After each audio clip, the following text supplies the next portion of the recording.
Hi everybody, welcome back to Between the Lines. My name is Julian, I'm an obsessive reader and used book collector, and today I'm talking my 2022 TBR. This isn't the craziest, biggest TBR that I've seen, but it's pretty ambitious, especially for me. I'm not one of those people who can read 100 plus books a year. To me, that's just crazy. I don't know how people can do that. I respect the hell out of it, that people can find the time and dedication to go through 100 books a year. But for me, the most I've gotten to, and that was this year, was about 60 books. And that's equating out short stories, kind of equating it to the length of novels, 60-ish books, and that was a lot for me. So I'm putting it at around the same for next year, but let's get into the books that I'm gonna read.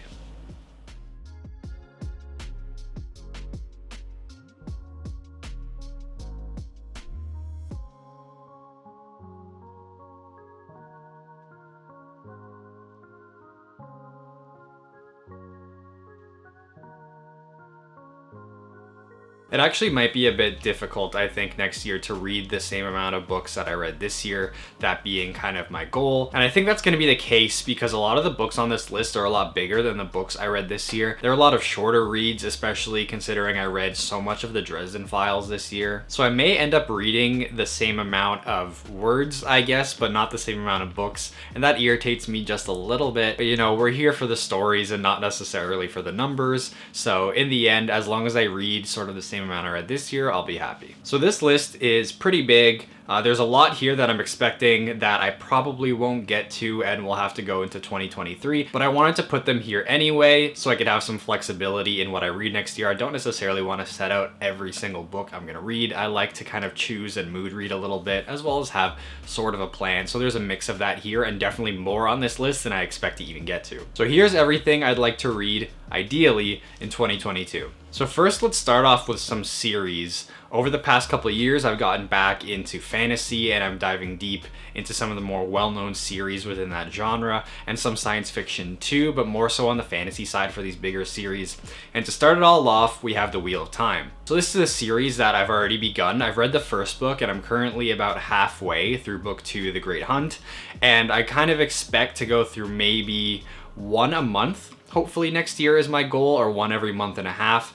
And my goal, if I can reach it, is to read, I think, all of the Robert Jordan written ones, so up until book 11, I think, and including the prequel. This is a lot, and I don't necessarily expect to read all of them. When I'm reading a big series like this, I don't like to do them all back to back because I get burnt out pretty quickly that way. So I'm going to space them out to a month, month and a half. And if I don't quite get to finishing all the Robert Jordan written ones before Brandon Sanderson took over, then I'll just extend it. I'm expecting to read this in 2023 anyway and read the final few books in the series. So if I don't quite get to the end of Knife of Dreams, I think is book 11, then that's okay. We'll just push it a little bit. But my goal is to get deep into The Wheel of Time so I can wrap it up in 2023 and finally understand everything that so many of you are talking about online, and so that I won't be spoiled by anything. So next up, another fantasy series that I want to read, and this one is a lot shorter, it's only 3 books as opposed to 15, is the First Law Trilogy. This is a series I've been hearing about for a long time. My cousin has been telling me to read this for a while. He's a big fan of the series, and my brother finally picked up the box set of the first trilogy, the first 3 books, and he's making his way through the Blade itself and is saying he likes it, so I'll take their word for it. And I think this is a bit more mature fantasy, a bit darker and more violent, and that's okay. I've read the first 3 books of A Song of Ice and Fire, so I kind of understand a little bit of that side of the genre. So that'll be something that I'll intersperse, I don't know, maybe because it's so short, only 3 books, that I'll read them straight through, but I know that the story continues in some ways. There's some standalone books and a second trilogy, and I'll probably save those until another year because I just want to read the first 3 and make sure I get everything in 2022 wrapped up that I want to read. So next is one book, but it is part of a series, and a series that's not done yet. This is Bloody Rose, that's part of the Banned series. So this is the sequel to Kings of the Wild, which is a book that I enjoyed. I don't think I was as hyped as other people were on it. It was something I definitely enjoyed and, liked enough that I want to read the next book in the series, but I thought it was pretty good. It was fun, it was light and breezy, and it's a story I'll be looking forward to because it's a bit more light and breezy compared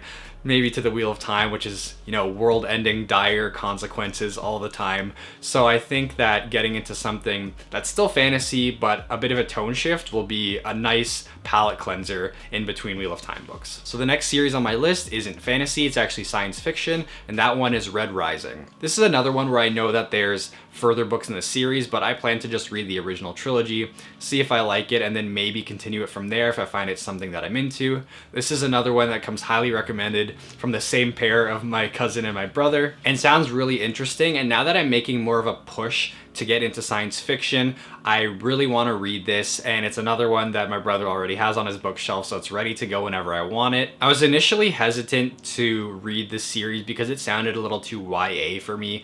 I'm not really into that genre very much, and the first one sounded similar enough to the Hunger Games, and I know that's a comparison a lot of people make, but I can take it on good authority from my cousin and brother that they both said it might sound like the Hunger Games a little bit, but it's really not. It's its own thing, and the second and third book especially diverge from that YA setup a bit more. And another sci-fi series I want to read is the Robot series by Isaac Asimov. So this exists in the same world as I, Robot, which was a short story collection and was made famous into that weird movie with Will Smith. But I really enjoyed the book and the stories within, and in learning that there was a 4-part series that followed up on that world and had a mystery detective element to it, I was really into, considering how much I liked the first one, and then throwing in one of my favorite genres, it being mystery and detective style, sold me on it completely. And now, having finished the Foundation trilogy finally, I'm eager to get into more Asimov. And this is another one where I don't know if I'll read them all the way straight through. I couldn't do that with Foundation because Asimov's style was very information heavy, so reading all 4 books like that in one go may not be the best thing for me, but I'll see how I feel when I get to that point when I want to start this series. Next series on the list that I'm going to be reading is neither fantasy or science fiction. It's actually historical fiction, and that's the Master and Commander series by Patrick O'Brian. So these are the legendary nautical historical novels by Patrick O'Brian that was adapted. I think 2 of the books were adapted into the movie Master and Commander, but the actual book series is, I think, 20 books. I'm not planning to read all of them next year, no way. This is another series where I want to savor them and just enjoy them and not really rush through them. And if I read most of the Wheel of Time and 20 books for Master and Commander in 1 year, that's gonna kill my whole TBR and leave really no room for much else. So I think I'm gonna read maybe 5 of them. I'm gonna start this though in the spring because I wanna read these during the warm months. They just sound like fun, high seas adventure, historical fiction. So I'm gonna save that for a bit later into 2022 and not right away. But I've had this on my shelf for almost a year now. I picked up the whole set used off of somebody from online that I went to go pick up, and I got all of them. They're in pretty good condition and they're just sitting there waiting for me to pick up, but I'll save them until the spring or summer. Next up on the list, I plan to read more from the Hercule Poirot case series. So this is Agatha Christie's famous Belgian detective, Hercule Poirot, who solves a bunch of cases. I think he appears in over 40-ish novels. I have, I think, 20 of them that I picked up in bulk used off of somebody, and I've read a handful of them so far, and they don't necessarily link together. You don't have to read them in order. They're just a bunch of different cases. Each one, for the most part, is an isolated case that he has to solve. So I'm planning to read a handful more of those and just kind of sprinkle it in whenever I sort of feel like it and want to get into a cozy whodunit starring a character that I've really enjoyed in his story so far. And the last series on my list is a series that actually started a little while ago, but like the Poirot series, they're isolated detective cases where each one doesn't necessarily lead into the next. And this is the Philip Marlowe series by Raymond Chandler. So this is the classic hard-boiled detective fiction here. This is pure LA noir style 1940s, 1930s hard-boiled fiction that I absolutely love. These books are just dripping with atmosphere, and the detective character of Philip Marlowe is kind of the stereotypical detective from that time, but I absolutely love it. He's such an interesting character, and the world he's in is so dark and mysterious. So I've read The Long Goodbye and The Big Sleep so far to this point, 2 books that I absolutely adored, and I think there's 4 or 5 in the series that are left that are Philip Marlowe cases that were written before Raymond Chandler died. And the library actually has all the ebooks for them, so that's definitely something that I'm gonna get into and finally finish, because I think it's been 2 or 3 years now since the last one I read. So that's it for the series I'm gonna read or finish or start in 2022. I know it's not a crazy amount. There's plenty more fantasy series and sci-fi series that I have on my bookshelf, but I'm gonna save until after I'm done the Wheel of Time. There's only so much epic high fantasy I can read at once, so I'm okay to just let that sit until 2023 or beyond. But for now, let's talk some science fiction. One of my big goals when I started this YouTube channel is getting into a lot of classic sci-fi. It's a genre I was very interested in for a long time, but never really made the dive to start reading. I had experimented with some Ray Bradbury stories and was really liking them, so I wanted to expand my knowledge of that genre more, so I've started really picking them up. And I really enjoyed 2001: A Space Odyssey, the book. I'm a big fan of the movie. It might be my favorite movie of all time, and I really thought the book was an interesting complement to the movie, considering how they came out at the same time. It wasn't an adaptation of the book. So Arthur C. Clarke is definitely one of those authors that I really want to get into, as well as Asimov. Like I mentioned before, I've read a handful of him already, but want to look deeper into his works. And considering these are all such old stories and old books, I've collected a lot of these from used bookstores, and there's some authors here whose work I've never read before, and I'm curious to see if I'll respond to their work in the same positive way I have of Arthur C. Clarke and Isaac Asimov. So authors like Robert A. Heinlein, Larry Niven, Philip K. Dick. And I just want to expand my knowledge of these stories. Sci-fi stories are so interesting to me, and it's a bit of an academic exercise, a bit more than an emotional one for me. Fantasy and mystery detective fiction is something I relate to on a gut or heart level, something that just speaks to me somewhere deep within. But I think science fiction really speaks to me on a kind of academic, intellectual level that I really enjoy, and it's always a nice change up from when I'm reading fantasy or something else. It gets me into a different way of thinking and reading. Next, we have the standalones on my list, and there's a lot here that are actually horror. I found that I have a lot of horror standalone books. I don't know how many horror series there are out there. I'm sure there are a few, but I'm not so well versed in the genre in terms of reading that I know of them. A lot of the horror stories that I want to read are standalones. There's also some crime and classics on this list as well that don't necessarily fit into the classic sci-fi or series classification. But in terms of horror, there's some Stephen King I want to read.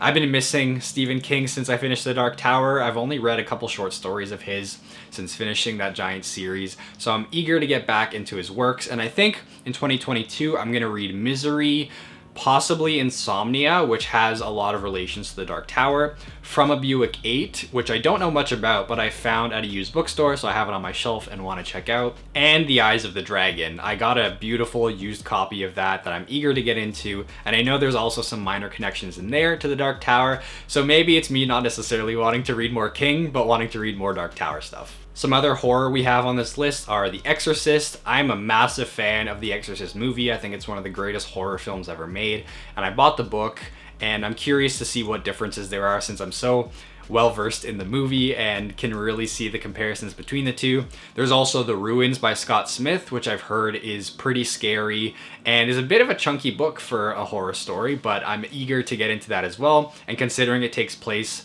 on vacation in Mexico, I think, I'm pretty sure I'm gonna save that until the summer. I don't really read many summery spooky stories. I guess it is a summery book to read, but having a horror book in the summer will be a nice different change up because I usually read them in October. And I don't really like cramming all of my horror reading and watching into 1 month. It feels unfair to only limit yourself to doing that 1 month out of the year, so I'm trying to space it out a bit more this time.